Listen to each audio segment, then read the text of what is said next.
আসসালামু আলাইকুম, কেমন আছেন সবাই? আশা করি ভালো আছেন। বাবার বাড়ি থেকে কালকে আসছি, ঘরে তেমন কোনো বাজার নেই, তাই আজ সকাল সকাল চলে গেছি হচ্ছে পটিয়া মনসা বাজারে।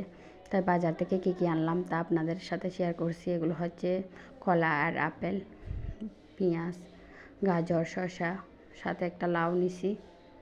তারপর নিয়েছি টমেটো, বেগুন, জলপাই, কাঁচামরিচ। এগুলো হচ্ছে ভর্তা খাওয়ার জন্য শুকনো মরিচ নিছি অল্প করে। তারপর নিয়েছি কাঁচামরিচ, 2টা নাগামরিচও নিছি। এরপর নিয়ে নিছি আদা, বাঁধাকপি। মাছ নিতে চাইছিলাম, ছেলে বলতেছে মাছ খাবে না, মুরগি নাও, তাই ব্রয়লার মুরগি নিছি একটা।